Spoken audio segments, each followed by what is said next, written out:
Hello friends, రేపు రాబోయే complete episode ఇప్పుడు వీడియోలో చూస్తారు. వీడియోలోకి వెళ్ళిపోతే ఆనంద రోహిత్తో బాధగా ఇలా అంటుంది. చూడు రోహిత్, నువ్వు ఉమ్మడి కుటుంబం అంటే కుటుంబంతో కలిసి ఉంటే చాలు. నువ్వు బిజినెస్ చేయాలి అనుకున్నా సరే నువ్వు కుటుంబంతో కలిసి చేయి. ఒంటరిగా విడిపోయి ఆస్తి పంచుకొని బిజినెస్ చేయాలి అనుకోవటం తప్పు అని నేను చెప్పట్లేను, కానీ అది మాత్రం కరెక్ట్ కాదు. ఎందుకంటే అందరితో కలిసి చేస్తే నీకు హెల్ప్ఫుల్గా ఉంటుంది, అందరం కలిసి ఉన్నట్టుగా అందరం కలిసి చేసినట్టుగా కూడా ఉంటుంది అని చెప్తే అప్పుడు రోహిత్ ఆలోచిస్తూ ఉంటే అప్పుడు ప్రీతి చాలా కోపంగా చూస్తూ ఉంటుంది. ఇక ఆనంద ఇలా అంటుంది, అందుకే నువ్వు మాతో కలిసి ఉండి రోహిత్, నువ్వు ఎక్కడికో వెళ్ళి ఉండాల్సిన అవసరం ఏంటి? మన అందరం ఒక్క కుటుంబం, ఇన్ని రోజులుగా ఎంత సంతోషంగా ఉన్నాం. ఇప్పుడు నువ్వు విడిపోయి దూరంగా వెళ్ళిపోతే మాకు బాధగా ఉంటుంది కదా. అందుకే నువ్వు ఎక్కడికి వెళ్ళొద్దు రోహిత్, ఇక్కడే ఉండు అని ఆనంద చెప్తూ ఉంటే అప్పుడే రోహిత్ అలా చూస్తూ ఉంటాడు. ఇక ప్రీతి వెంటనే ఇలా అంటుంది, ఆహా, ఆస్తి మాత్రం ఇవ్వటం చేత కాదు, కానీ కలిసి ఉండాలని మాత్రం చెప్తారు అని సీరియస్గా అంటే ఆనంద కోపంగా చూస్తూ ఉంటుంది.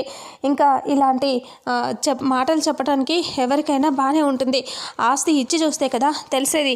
అయినా మీలాంటి వాళ్ళతో మాకు కలిసి ఉండటం ఇష్టం లేదు, మీలాంటి వాళ్ళతో కలిసి బిజినెస్ చేయటం ఇష్టం లేదు అని ప్రీతి అంటే వెంటనే సీరియస్గా చూస్తూ రోహిత్ వాళ్ళ అమ్మ ఇలా అంటుంది, మరి అలాంటప్పుడు ఎందుకు వేరే వాళ్ళ దగ్గర కలిసి ఉండడం ఇష్టం లేనప్పుడు, వేరే వాళ్ళది మాట నచ్చనప్పుడు వేరే వాళ్ళ ఆస్తి కావాలని మాత్రం ఎందుకు అనుకుంటున్నావు? మా ఆస్తితో నీకేంటి పని, నువ్వు సొంతంగా బతకొచ్చు కదా అని అంటంతో అప్పుడు మీరు ఇలాంటి వాళ్ళని తెలియక అడిగాను అంతే, ఇలాంటి వాళ్ళని తెలిసి ఉంటే అస్సలు అడిగేదాన్నే కాదు అని సీరియస్గా అంటుంది ప్రీతి. అయినా మీరు ఉమ్మడి కుటుంబం అది ఇదని చెప్పి ఈ ఆనందమాయలో పడిపోయారు. ఈ ఆనందమాయలో ఎన్ని రోజులు ఉంటానో చూస్తాను నేను అని సీరియస్గా ప్రీతి చెప్తుంది. ఇలా అనేసి ఇంకా ఎన్ని రోజులు మీరు ఇలా కలిసి ఉంటారు, ఎన్ని రోజులు ఈ పిచ్చిలో ఉంటారో చూస్తాను నేను అని సీరియస్గా చెప్పేసి ఇంకా రా రోహిత్, ఈ కుటుంబం ఎన్ని రోజులు కలిసి ఉంటుందో చూస్తా అనేసి కోపంగా వెళ్ళిపోతుంది. ఇంకా రోహిత్ కూడా అలా వెళ్ళిపోతూ ఉంటే ఆనంద చాలా బాధపడుతుంది. రోహిత్ అలా తన మాట విని వెళ్ళిపోవటం చూసి ఆ తర్వాత దర్శన్ వాళ్ళ గర్ల్ ఫ్రెండ్ సమీర ఇద్దరు కలుసుకుంటారు. అప్పుడు సమీరతో దర్శన్ ఇలా అంటాడు, నువ్వు వచ్చేసావా, నేను నమ్మలేకపోతున్నా. అంటే ఇంకా ఎంతకాలం వెయిట్ చేయమంటావు? నీకోసం చూసి చూసి అలసిపోతున్నా, అందుకే వెంటనే వచ్చేసా. నేను చూడకుండా ఇంకా ఉండలేక ఆగలేక వచ్చేసాను అంటే అప్పుడు దర్శన్ ఇలా అంటాడు, అయినా నువ్వు వచ్చినందుకు చాలా హ్యాపీగానే ఉంది. అంటే మరి హ్యాపీగా లేదు అని అనుకుంటున్నావేమో. అంటే లేదు, నువ్వు వచ్చినందుకు నేను చాలా హ్యాపీ అని అంటాడు. అలా అనేసరికి ఇక అప్పుడే ఇద్దరు నవ్వుకుంటూ ఉంటారు. సరే, మన ఇద్దరం కలిసి డిన్నర్ చేద్దాం అని అంటే ఫ్రెష్ అప్ అయ్యి డిన్నర్ చేద్దామంటే అప్పుడు సమీర ఇలా అంటుంది, నీకు మాత్రం నన్ను కలవాలని కానీ మాట్లాడాలని కానీ లేదు, ఎప్పుడు కుటుంబం అని అమ్మ చుట్టూ తిరుగుతూ ఉంటావు అంటే అప్పుడు దర్శన్ అంటాడు, అది కాదు అన్నయ్య వాళ్ళు వచ్చారు, అదే రోహిత్ అన్నయ్య ప్రీతి వదిన ఇద్దరు వచ్చారు. అయితే వాళ్ళది లవ్ మ్యారేజ్ కదా, వాళ్ళని అమ్మ వాళ్ళు యాక్సెప్ట్ చేయరు అనుకున్నాను, కానీ నిన్న పాప హోనీల ఫంక్షన్కి కూడా పిలిచారు. అయితే అందరూ సంతోషంగా ఉన్నారు. అలా అనుకున్న సమయంలోనే వీళ్ళు రోహిత్ అన్నయ్య వాళ్ళు కలిసి ఉండమని అమ్మ చెప్పింది, కానీ మాకు ఆస్తి కావాలి, మేము సపరేట్గా వెళ్ళిపోతామని వదిన అన్నది. ఆ మాటకి గొడవ అయిపోయింది. అసలు వీళ్ళు కలవరు అనుకుంటేనే వాళ్ళు పిలిచారని సంతోషించక మళ్ళీ ఆస్తి కావాలి వేరే వెళ్ళిపోతామన్నందుకు వాళ్ళు చాలా బాధపడ్డారు అమ్మ వాళ్ళు. అలా గొడవ జరిగింది, అందుకే ఆ డిస్టర్బెన్స్లో ఉండి నేను కలవలేకపోయాను అని దర్శన్ చెప్తాడు. అప్పుడు సమీర అంటుంది, ఎప్పుడు ఇవే గొడవలు, మన గురించి మాత్రం ఆలోచించవా నువ్వు అని అంటే సరే రా, ఇలా మన ఇద్దరం వెళ్దాం అనేసి ఇంకా అక్కడి నుంచి వెళ్ళిపోయి మొత్తం సెటప్ అంతా చేసి పెడతాడు రోహిత్. అక్కడ కూర్చోబెట్టి లైట్స్ ఆన్ అనేసరికి లైట్స్ ఆన్ అవుతాయి. అక్కడ మూన్ కనిపిస్తూ ఉండగా ఇంకా డిన్నర్ సెటప్ చేస్తాడు.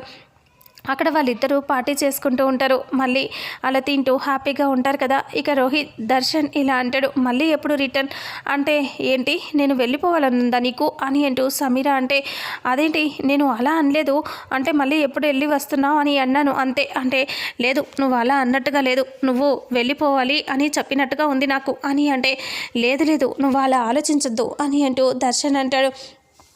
అంటే అప్పుడు సమీర అంటుంది, వెళ్ళేది ఏమైనా ఉంటే నిన్ను తీసుకొని పెళ్లి చేసుకొనే వెళ్తాను, అలా ఊరికే ఎలా వెళ్తాను అని అంటే, దర్శన్ పెళ్ళా అంటే ఏ చేసుకోవా అని అంటూ సమీర అంటే, అది కాదు ఇప్పుడే అంటే ఈరోజు మీ అమ్మకి చెప్పు, తర్వాత రేపు పెళ్ళి, ఎల్లుండి ఫ్లైట్లో వెళ్ళిపోదాం అనేసి ఇలా చెప్తుంది.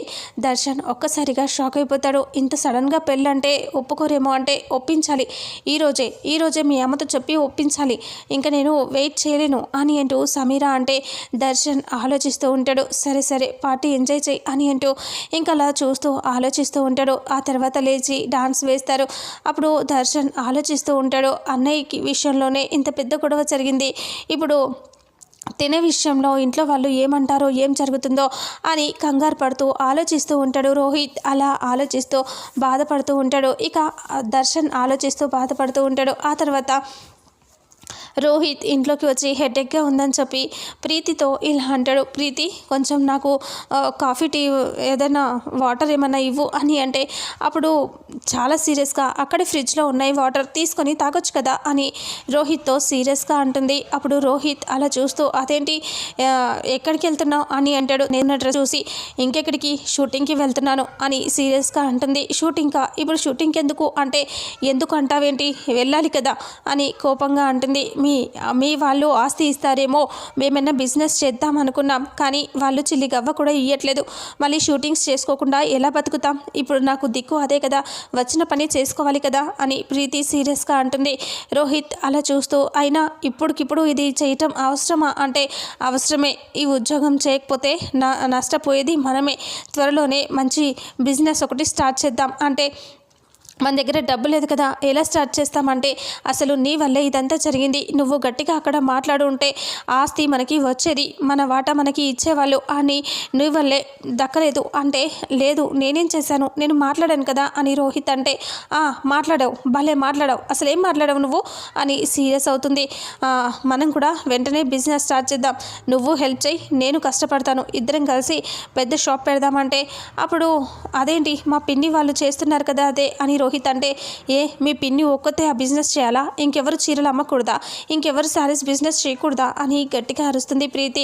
రోహిత్ ఆలోచనలో పడిపోతే ఇంకా వెంటనే ప్రీతి ఇలా రోహిత్ మీద అరుస్తుంది కదా. రోహిత్ ఆలోచిస్తూ ఉంటే ప్రీతి మళ్ళీ ఇలా అనుకుంటుంది, అమ్మో ఇప్పుడు ఏమనుకుంటారో ఏంటో, రోహిత్ కొంచెంకి ఎక్కువ గొడవ చేసినట్టున్నా అనుకుని, సారీ రోహిత్, నువ్వు కూల్గా ఉండు, మనం ఏదో ఒకటి చేద్దాం ఓకేనా అని మంచిగా నార్మల్గా చెప్పి ముద్దు పెట్టుకొని బాయ్ చెప్పి వెళ్ళిపోతే రోహిత్ ఆలోచిస్తూ ఉంటాడు. ఆ తర్వాత ఇక్కడ అనన్య శరణ్య ఇద్దరు గదిలో ఉంటారు. ఇక అప్పుడే అనన్య ఫోన్ చూసుకుంటూ ఎంజాయ్ చేస్తూ ఉంటే శరణ్య వీడియోస్ ఎడిటింగ్ చేసుకుంటూ కూర్చొని ఉంటుంది.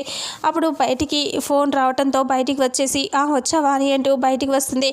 ఇక మేకప్ కిట్ ఆర్డర్ చేస్తుంది. మేడం కొరియర్ అని చెప్పి ఇస్తే, ఎంత అంటే 10,000 అంటే, ఇంకా వాళ్ళ అమ్మ నుంచి వస్తూ ఉంటుంది. అమ్మ 10,000 అంటే ఇచ్చేసాయి అనేసి అనన్య లోపలికి వెళ్ళిపోతుంది. అప్పుడే 10,000 ఎందుకు అంటే మేకప్ కిట్ తీసుకున్నది అని చెప్తే అప్పుడు కోపంగా చూస్తూ ఉంటుంది. అప్పుడే వాళ్ళ ఆయన బయటికి వెళ్తూ ఉంటే, ఏమండి అంటే, చెప్పు ఏమైంది అంటే, నీ పెద్ద కూతురు అనన్య మేకప్ కిట్ తీసుకుందంట, 10,000 కట్టాలంట అంటే, 10,000 మేకప్ కిట్కి అంటే, అవును అని చెప్పగానే అలా చూసుకొని, డబ్బు 5,000 ఉన్నాయి అంటే, 5,000 ఉన్నాయి అంటారేంటి మీరు, దాన్ని 4 తగిలించక అని వాళ్ళ అమ్మ అంటుంది.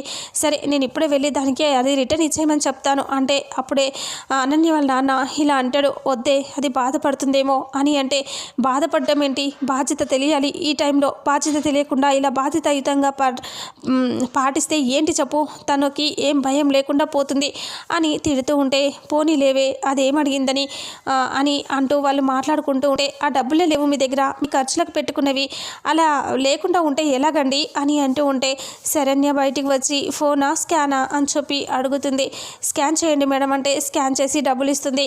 శరణ్య నువ్వు డబ్బులు ఇస్తున్నావేంటమ్మా, ఎక్కడివి నీ దగ్గర అంటే, నేను యూట్యూబ్ ఛానల్ ఉంది కదా, దాని నుంచి బోల్డని డబ్బులు వచ్చాయి, అందుకే ఆ డబ్బులు ఇచ్చేస్తాను, నేను ఇవ్వకూడదా అని అంటే, లేదమ్మా నువ్వు డబ్బులు ఇవ్వటం ఏంటి అంటే, నాన్న మీకు కొడుకు ఉంటే ఇలాగే మాట్లాడతారా, రేగి డబ్బు కట్టరా అంటారు కదా, నేను కూడా అంతే మీకు కొడుకులాగా అని అంటే అప్పుడు అలా చూస్తూ హ్యాపీగా ఫీల్ అవుతూ, లేదమ్మా నువ్వు కష్టపడి సంపాదించావు కదా అంటే ఇక్కడి నుంచి నేను కష్టపడ్డ డబ్బులు ఇంట్లోకి వాడుకుందాం, నాన్న అవి మీ ఖర్చులకు ఉంచేసుకోండి, అవి ఇంట్లోకి వాడకండి, ఇంట్లోకి నేను ఇచ్చేస్తాను అని అంటూ శరణ్య అంటుంది.